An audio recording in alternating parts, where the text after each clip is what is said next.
በምንፈልገው አይነት ይሰራል። እንደየሰውየው ትእዛዝ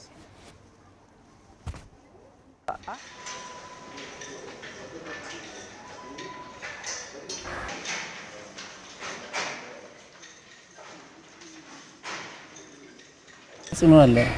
እነሱ በቀላሉ በፋብሪካ እኛ ለፍተን እንሰራው እነሱ በማሽን በአንድ ጊዜ ብዙ ይሰራሉ። ከፍተኛ ገቢ ነው ያለው። በሀገሪቷ ኢኮኖሚ ላይ ከፍተኛ ጉዳት አለው። ኢኮኖሚም እንደ በፊቱ አይደለም። እሱ ነው ትልቁ የነሱ ስራ ሳይሆን ኢኮኖሚ ትንሽ ስለተመታ ሰው ለመልበስ ይሄን ያለ በዛ ነው እንጂ የነሱ ስራ ብቻ ሳይሆን ኢኮኖሚ ነው ትልቁ።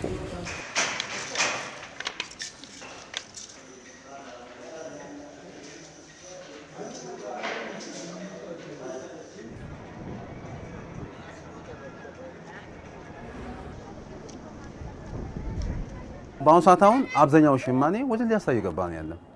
ወደ ሳይ ይገባ ለምን እዚህ ጋር ወድቋል። ከስመጣ አተበሽ በመጣበት ሰዓት ለውጥ ሸማኔው ማሱ ያመጣል። ለኛ ሲያስረክቡ እንዳጋጣሚ ሳንቲም እኛ ከሌለን ገበያ ካልመጣ ከስተመር ካልመጣለን ምን አገኘው ነገር ስለሌለ ያ ምን ያደርጋል? ልብሱ የወጣው ልብስ ኮምፕሊቱ የማይሸጥ ከሆነ ምን ያደርጋል? ይሄን ሳይተውና ወደ አማራጭ ስራ ይፈልጋል። ለምን የት ጉስ ፍለጋ